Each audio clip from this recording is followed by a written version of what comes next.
В 2021 году исполняется 140 лет со дня рождения Цибен Жамсарановича Жамсарано, собиратель фольклора, этнограф, историк, путешественник, общественный деятель, доктор филологических наук, профессор Цибен Жамсарано, несомненно, выдающаяся личность.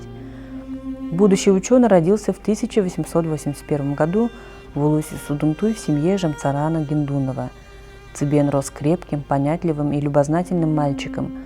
С детства сопровождали его песни, сказки и легенды родного края.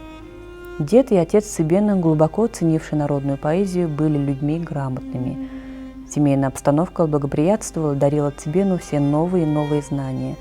И судьба предначертала потомку рода шараитов добрый путь и благородную миссию искателя духовных сокровищ бурятского народа.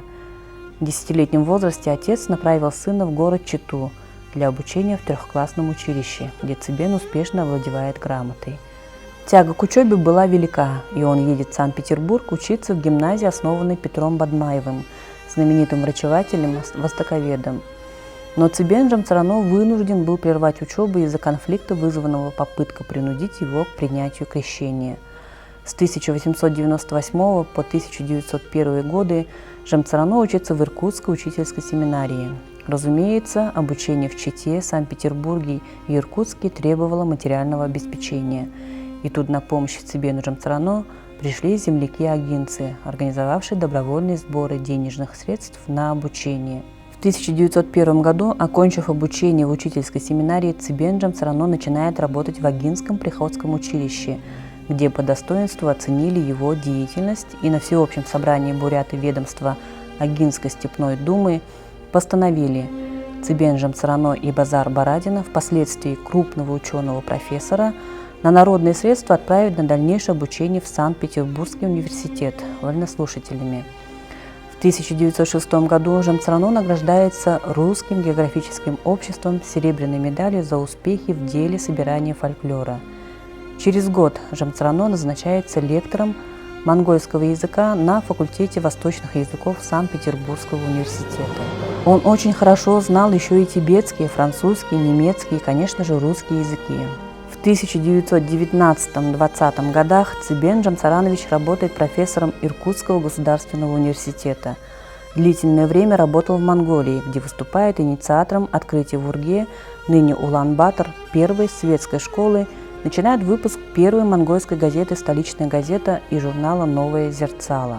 Главнейшим делом в жизни Жамсарано является его труд по собиранию и увековечиванию духовных ценностей родного народа. Он был фольклористом, теоретиком. Его знаменитое введение к образцам монгольской народной литературы было и остается одним из лучших исследований по бурятскому фольклору. Российская академия наук проявила большую дальновидность, начав еще до революции нелегкую работу по изданию эпических сказаний бурят, записанных Цибеном Жамсарано. В 5 книгах-выпусках под общим названием «Образцы народной словесности монгольских племен», «Произведения народной словесности бурят» опубликовано 7 улигеров объемов 41 258 стихотворных строк. Всю свою жизнь Цибен Жамсаранович Жамсарано посвятил поискам путей к светлому будущему для своего народа, сохранению и развитию национальной бурятской культуры. Он сам многое сделал, но он и призывал всех трудиться ради достижения этой цели. С новой силой и актуальностью звучат его слова. Пусть каждый образованный бурят вносит в жизнь своего народа столько, сколько может, хотя бы самую маленькую лепту, а сумма вкладов всех превратится в великую творческую силу и возродит народ. Буряты перестанут быть пасынками цивилизации. Он входил в руководящие органы различных бурятских национальных комитетов, союзов, обществ и прочих организаций нации. Многие концептуальные и программные разработки Жамсарано легли в основу деятельности национального движения бурятского народа. В 30-е годы Цибен Жамсаранович работает в Ленинграде в Институте востоковедения Академии наук СССР.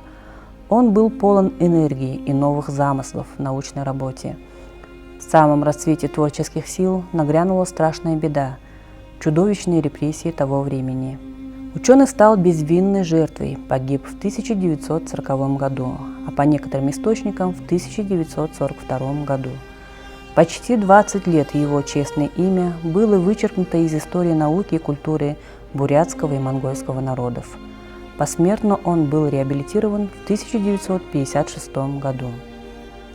Цибен Джамцарано вышел из далекой окраины страны, и тем величественнее предстает перед нами фигура человека, который из низов глубинки сумел подняться к высотам науки, оправдал надежды своих добрых земляков-агинцев, обучавших его на свои средства. Цибен Джамцарано прославил их своими делами и именем. Его имя носит с гордостью Агинская краевая библиотека и средняя школа его родного села Судунтой Агинского района. Мы должны сохранить историю, знать своих выдающихся земляков-забайкальцев.